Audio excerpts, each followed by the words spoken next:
want to move some serious weight, you better get ready for max effort strength. So this is a very high resistance, high intensity method. Here's a couple examples of ways that you can approach it. So we got the lo-fi approach, in which I have a backpack with books, weights, what have you, and then I'm performing pull-ups.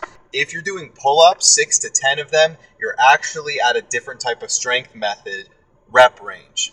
For max effort strength, you want to be between 1 and 6 reps. So if you're starting and you're performing 3 or 4 pull-ups with the weighted backpack, you're in an appropriate weight range to start at that rep range. So that's great for max effort strength. With me, it's like 30 pounds in that thing. As you can imagine, it's more difficult than a pull-up. I can do less.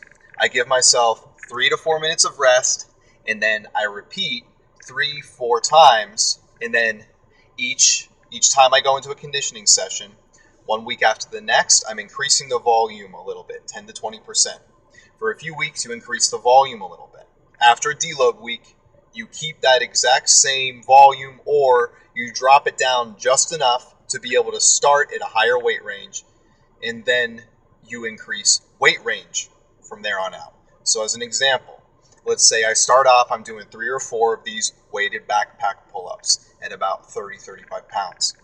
Then after I'm performing more sets at 3 or 4 reps, I can start doing more reps. So I can make my way up to 5 sets of 5 reps of that pull-up with that same 3 or 4 minute wait period in between, where I'm practicing a little bit of active recovery, maybe step and touch, maybe just calf raises, something to keep you moving so that your body doesn't freeze up, but definitely nothing that raises your heart rate way too much, because this is just a max effort strength method. This is recruiting the anaerobic energy systems. In this case, this would be the alactic system. So it's a quick burst of the most force that you can possibly move, the most weight you can possibly move for 3 or 4 reps. In this case, I'm using a pull-up, because pull-up is a multi-joint movement that requires a lot of muscle, and then it also therefore builds a lot of muscle, a lot of strength. So now, let's say I'm performing 5 sets at 5 reps, or maybe even 6 sets, up to 6 sets at up to 6 reps each, with about 3 or 4 minutes of wait time in between. Maybe I even brought down the active recovery period in between to just 3 minutes. Then I'm ready to bump up the game a little bit and increase the weight. So I would put 10 more pounds into the backpack, or more, because effectively pull-ups, it's not 30-35 pounds, it's that plus your body weight. So I could put up to like 20 pounds more, and then see how many reps I can perform at that. It might actually drop down your volume a little bit, so you do have to find that perfect increase once you've maxed out, if you will, on the volume. The next exercise selection that we get into is the overhead press. Again, multi-joint movement. I'm using dumbbells because this is definitely helping to get the most out of the movement and recruiting the most musculature by using these dumbbells, right? And it's 100 pounds total. So heavy weight, a lot of weight, as much as I can possibly move. With these, I can perform a bit more. So I'm doing 5 or 6 for 5 or 6 reps. And now it's going to be like maybe 2 to 3 minutes in between, because my body weight plus 30 pounds is about twice as much as those 100-pound dumbbells. So I may not need to wait as much time. It doesn't take quite as much out of my nervous system to recover from that much delivery of force. Speaking of, this is going to recruit a lot from your nervous system. You're performing a lot of acts of force. The real work is being done the next day to 3 days after that conditioning session. So there needs to be specific aerobic recovery drills that you program the day after this heavy development, high intensity workout session.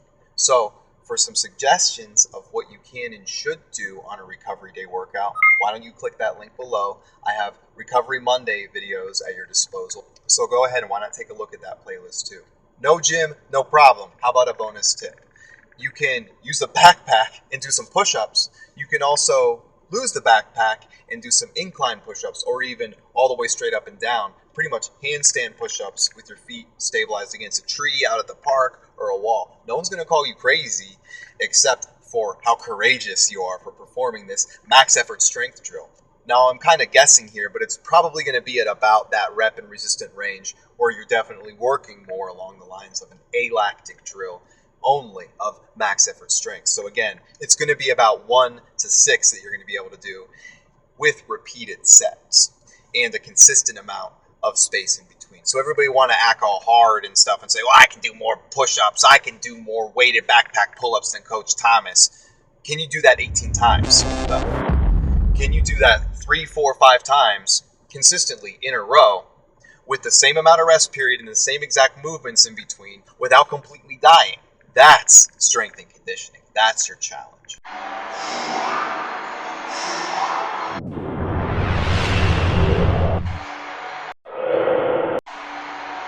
See, wasn't that easy? It's that easy to start your week like a warrior instead of a weakling. Hit the subscribe button and stay tuned for more Samurai Sunday videos.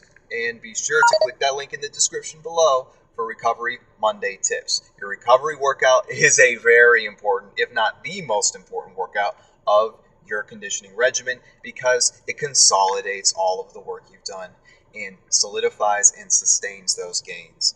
Thanks for tuning in. Coach Thomas again at your humble service, signing out for now.